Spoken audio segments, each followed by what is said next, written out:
ఒక 6 భక్తులు చనిపోవటం అనేది చాలా దురదృష్టకరం. డెఫినెట్ గా దాని మీద యాక్షన్ తీసుకోవాలి. ఆల్రెడీ ప్రభుత్వం అక్కడ ఉన్న వాళ్ళ మీద యాక్షన్ తీసుకోవడం కూడా జరిగింది. దాని మీద కూడా విచారణ చేసి అక్కడ జరిగినటువంటి ఏమేమి జరిగినటువంటి దాని మీద లోతుగా కూడా మనం విచారణ చేయాలి. మరి ఏమన్నా కుట్రలు ఏమైనా ఉన్నాయా అది కూడా మనం చూడాల్సిన అవసరం ఉంది. అయితే పవన్ కళ్యాణ్ గారు ఒక ఉప ముఖ్యమంత్రిగా అక్కడ జరిగిన తప్పుకి క్షమాపణ చెప్తున్నాను అని చెప్పేసి దానికి బాధ్యుల మీద చర్యలు తీసుకోవాలి జరిగింది. అంటే ఎక్కడైనా జరిగినప్పుడు దాన్ని మనం తప్పుని ఒప్పుకునేటువంటి ధైర్యం కూడా కావాలి ప్రతి ఒక్కరికి. అంటే గతంలో మనం చూసాం, ప్రభుత్వం ఉన్నప్పుడు అనేకల్లో తప్పులు జరిగినా కూడా ఏ రోజు కూడా తప్పుల్ని వాళ్ళు ఎక్కడ కష్టం కానీ క్షమాపణ చెప్పడం కానీ జరగలేదు. అట్లా కాకుండా ఎవరైనా మాట్లాడిన వాళ్ళ మీద కూడా తప్పుడు కేసులు కూడా పెట్టడం జరిగింది. అయితే తిరుమల తిరుపతి యొక్క ప్రతిష్టను మనం ప్రపంచ స్థాయికి తీసుకెళ్ళాలి. దాని మీద ఎవరు ఎంత పెద్ద స్థాయిలో ఉన్న వ్యక్తులు పొరపాటు చేసినా తప్పు చేసినా కూడా దాని మీద చర్యలు తీసుకోవాల్సిందే. దాంట్లో ఎక్కడ కూడా రాజీ పడాల్సినటువంటి పరిస్థితులే, రాజీ పడకూడదు, విచారణ చేయాలి. దానికి ఏమేమి ఇంటర్నల్ గా ఏమైనా కుట్రలు ఉన్నాయో అవి కూడా ఛేదించాలి. ముఖ్యమంత్రి గారు కూడా, చంద్రబాబు నాయుడు గారు కూడా చాలా స్పష్టంగా అక్కడ ఆయన స్టేట్మెంట్ ఇవ్వడం, మరి ఎవరు ఉన్నత స్థానంలో ఉన్నా కూడా నిర్లక్ష్యం వహిస్తే వాళ్ళ మీద చర్యలు తీసుకుంటామని చెప్పారు. ఓకే. అయితే తర్వాత ఆ రోజా గారు మాట్లాడినా వేరే వాళ్ళు జగన్మోహన్ రెడ్డి అక్కడికి వచ్చి ఎవరైతే బాధితులు ఉన్నారో వాళ్ళందరికీ ప్యాకెట్లు పెట్టి అందరికి డబ్బులు ఇచ్చి ప్రభుత్వం మీద, పవన్ కళ్యాణ్ మీద, చంద్రబాబు నాయుడు గారి మీద మీరు ఇవన్నీ కూడా లేనిపోయిన ఆరోపణలు చేయండి, ప్రభుత్వాన్ని డ్యామేజ్ చేయండి అనేటువంటిది ఒక కుట్ర చేశారనేది చాలా స్పష్టంగా మనకి ఎన్విరాన్మెంట్స్ మినిస్టర్ ఆనం రామనారాయణ రెడ్డి గారు చెప్పడం కూడా మనం చూసాం. అంటే ఇలాంటి కుట్రలు చేసేటువంటి వ్యక్తుల్ని మనం ఎక్కడా కూడా క్షమించకూడదు. హాస్పిటల్కి వెళ్తాం, ఒక 200 మంది రౌడీలను తీసుకుని వెళ్ళి హాస్పిటల్లో నానా బీభత్సం చేసేసి వాళ్ళకి అక్కడ ఉన్నటువంటి ప్రశాంతమైనటువంటి వాతావరణాన్ని మరి అక్కడ డిస్టర్బ్ చేయడం కూడా మనం చూసాం. అంటే ఎక్కడైనా మనం ఉంటే అక్కడ బాధితులు ఎవరైనా అవ్వచ్చు, వాళ్ళకి ఏమన్నా సహాయం చేయటమో లేదా మోరల్ గా మేము ఉన్నాము మీకు న్యాయం చేస్తాము అని చెప్పటమో. కానీ జగన్మోహన్ రెడ్డి గారు అట్లా కాదు. ఎక్కడ శవం కనపడినా కూడా ఆయన పండగ చేసుకుంటున్నాడు. అంటే శవ రాజకీయాలు. ఆయన పార్టీ ఏర్పాటు చేసిందే శవాల మీద ఏర్పాటు చేశారు. రాజశేఖర రెడ్డి గారు చనిపోవటం వల్ల పార్టీ ఏర్పాటు చేశారంటే అధికారంలో రావటం, తర్వాత వివేకానంద రెడ్డి గారు వచ్చి కూడా దాన్ని కూడా ఎన్నికల్లో వాడుకుంటాం మనం చూసాం. అంటే ప్రజలు కూడా అప్రమత్తంగా ఉండాలి. ఏ కులమైనా, మతమైనా, ఎక్కడ ఏ ప్రాంతమైనా కూడా, ముఖ్యంగా రాజకీయ నాయకులు మన మధ్య చిచ్చు పెడుతున్నారు. మరి ఇలాంటి పరిస్థితులను మనం డెఫినెట్ గా క్రాస్ అవ్వాల్సినటువంటి పరిస్థితి ఉంది. అంటే ఎక్కడైనా పొరపాటు జరిగినప్పుడు వాళ్ళు ప్రతిపక్షం అవ్వచ్చు, ఒక ఎమ్మెల్యే అవ్వచ్చు, ఎవరైనా కూడా అక్కడ జరిగిన దాని మీద విచారణ చేయమని, దాని మీద దోషుల మీద చర్యలు తీసుకోవాలని చెప్పడం అనేది దాన్ని మనం ఎవరు కూడా కాదంటలేదు. కానీ ఉన్న విషయాన్ని ఇంకా ఎక్కువగా ఎస్టాబ్లిష్ చేసి అక్కడ లేనిది ఉన్నది క్రియేట్ చేయడానికి మరి ఇవన్నీ కూడా ప్రభుత్వం మీద కుట్ర చేయడం అనేది జగన్మోహన్ రెడ్డి గారికి మనం చూస్తున్నాం మొదటి నుంచి కూడా. ఆయనకి వెన్నతో పెట్టిన విద్య. శ్రీనివాస్ గారు, ఇక్కడ ఇంకొక విషయం ఉంది.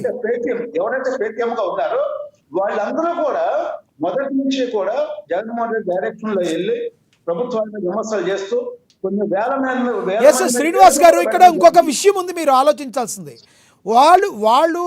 వాళ్ళకి అవకాశం ఇచ్చింది ఎవరు? ఈ ప్రభుత్వం టీటీడీ చైర్మన్గా బాధ్యతలు స్వీకరించారు. ప్రభుత్వాన్ని ఫామ్ చేసి 6 నెలలు అయిపోయింది. హనీమూన్ పీరియడ్ కూడా అయిపోయింది. ఎక్కడన్నా ఏదన్నా జరిగితే వాళ్ళు గతంలో వైసీపీ ప్రభుత్వం సరిగ్గా చేయలేదనే కదా మీకు అధికారాన్ని ఇచ్చింది, మీకు అధికారాన్ని కట్టబెట్టింది. టీటీడీకి సంబంధించి టీటీడీలో ఇప్పటి వరకు కూడా ఎందుకు టోకెన్ల సిస్టమ్ని రద్దు చేయలేదు? అది సరిగ్గా లేదని ఎందుకు గుర్తించలేదు? లడ్డూ అప్రతిష్ట పాలైంది, లడ్డూ సరిగ్గా లేదని గుర్తించిన వాళ్ళు టీటీడీలో ఉన్న సమస్యల మీద దృష్టి ఎందుకు పెట్టలేదు? ఈ రకంగా జరగడం అనేది ఎంతవరకు కరెక్టు? దీని విషయంలో పవన్ కళ్యాణ్ గారు స్పందించిన తీరు ఏంటిది? పవన్ కళ్యాణ్ గారు చాలా స్పష్టంగా చెప్పారు. చైర్మన్కి, ఈఓకి, జేఈఓకి కొంత కమ్యూనికేషన్ గ్యాప్ ఉంది, అది నా నోటీస్కి వచ్చిందని చెప్పేసి పవన్ కళ్యాణ్ గారు చెప్పారు. అయితే గతంలో ప్రభుత్వం టీటీడీ బోర్డు మీద అనేక కుట్రలు చేసి మరి పాలక మండలి సభ్యులను కూడా మరి ఎన్నో ఆరోపణలు ఉండి వాళ్ళందరినీ కూడా వేశారు, కోర్టులో కూడా చూసాం. అయితే గతంలో నుంచి తేరుకుని బయటకు రావడానికి కొంత అక్కడ ఉన్నటువంటి వ్యవస్థ ఏదైతే ఉందో, టీటీడీ బోర్డులో ఉన్నటువంటి ఇంటర్నల్ వ్యవస్థ ఏదైతే ఉందో, గతంలో అవినీతికి పాల్పడి ఆ టెంపుల్ యొక్క ఇంపార్టెన్స్ ని, అంటే టెంపుల్ యొక్క పవిత్రతని మంట కలపడం ఇవన్నీ చూసాం. అయితే ఎప్పుడు కూడా ముక్కోటి ఏకాదశ తర్వాత ఏకాదశ 2 రోజులు మాత్రమే ఉండేది. ఈ వైసీపీ ప్రభుత్వం వచ్చినాక దాన్ని 10 రోజులు పెంచి ఇవన్నీ చేశారు. అది కూడా ఎంతవరకు కరెక్ట్, దాని మీద కూడా మరి ఎవరైతే పండితులు ఉన్నారో వాళ్ళతో కూడా మాట్లాడి చర్యలు తీసుకుంటామని చెప్పి కూడా చంద్రబాబు నాయుడు గారు చెప్పడం జరిగింది. అంటే మనకు అనుకూలంగానో రాజకీయ ప్రయోజనాల కోసం మనం ఏ నిర్ణయాలు తీసుకోకూడదు. ఏదైతే శాస్త్రం ప్రకారం పద్ధతులు ఉంటే వాటిని పాటించే మీకు అందించడానికో లేదా ఇంకొక రకంగా ఉండటం కోసం అని చెప్పేసి వాళ్ళు ఇష్టారాజ్యంగా చేశారు. అయితే ఏ జిల్లాకు ఆ జిల్లాకు అక్కడ ఆన్లైన్ లో చేయొచ్చు. తిరుపతిలో ఎవరైనా కూడా ఒక 2 గంటలు 3 గంటలు తప్పితే ఒక 10 hours వెయిట్ చేయొచ్చు. ఇదంతా చేయటం వల్ల ఏంటంటే భక్తుల్లో కూడా కొంత అసహనం వస్తుంది. డెఫినెట్ గా ఆన్లైన్ సిస్టమ్ పెట్టాలి ఎక్కడికక్కడ. మనం గతంలో చూసాం, వైవి సుబ్బారెడ్డి చైర్మన్ గా ఉన్నప్పుడు ఆయన దగ్గర 4 లక్షల పైన విఐపి టికెట్స్ అమ్మి కూడా బ్లాక్ లో అమ్ముకున్నారు. అంటే నేనేమన్నా తిరుపతిని హోల్సేల్ గా బ్లాక్ మార్కెట్ గా చేసి పెద్ద ఎత్తున తిరుపతిని ఎన్ని రకాలుగా దాన్ని నాశనం చేయాలి అనేటువంటి కుట్రలు చేశారు. అవన్నీ కూడా ఇంప్లిమెంట్ చేశారు. అయితే ఈ ప్రభుత్వమే కాదు, ఏ ప్రభుత్వం అయినా, ఏ కులస్తులైనా, ఏ మతస్థులైనా, టెంపుల్స్ అయినా, మసీదులైనా, అదేవిధంగా చర్చిలైనా కూడా మనం వాటిని గౌరవాన్ని కాపాడాలి. అక్కడ వాళ్ళ యొక్క మనోభావాలను గుర్తించాలి. ఎవరైనా కూడా మనకి భక్తుల యొక్క సెక్యూరిటీ కానీ, భక్తుల యొక్క అక్కడ స్వేచ్ఛ అనేది చాలా ముఖ్యం. విఐపీస్ అనేది లాస్ట్ లో పెట్టుకోవాలి. ఏ ప్రభుత్వం కూడా, గత ప్రభుత్వం అయితే పూర్తిగా విఐపీల కోసమే ఈవోలు పెట్టి ఆయన ఒక జడ్జెస్తోనే సుప్రీంకోర్టులో కానీ హైకోర్టులో కానీ జడ్జిమెంట్స్ లో కూడా ఆయన జోక్యం చేసుకుని తిరుపతిలో ఏ రకంగా చూసారు మనం చూసాం.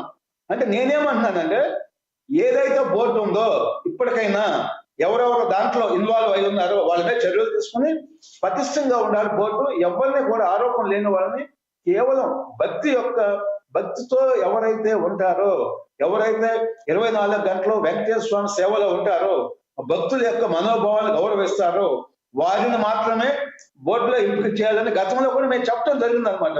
ప్రతిపక్షాలు ఏది చెప్పినా ప్రజలు కోరుకునేది, అక్కడ ఉన్నటువంటి భక్తులు కోరుకునేది ఒక్కటే, సేవల విషయంలో ఫస్ట్ ప్రయారిటీ సామాన్య భక్తులకు ఉండాలి.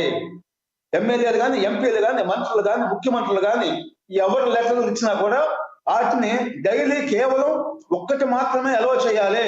గతంలో ఒక్కొక్క ఎమ్మెల్యే, ఎంపీ 100 మందిని డైలీ పంపించి బ్లాక్ లో టికెట్లు అమ్ముకుంటమే కాదు, మన రోజా అనేది మినిస్టర్ గా చూసాం, ఎప్పుడైనా కూడా 100 మందిని తీసుకుని వెళ్ళిపోయేది అనమాట. అంటే అలాంటి పరిస్థితులు లేకుండా విఐపీస్ అనేది లాస్ట్ లో పెట్టి ఫస్ట్ భక్తుల యొక్క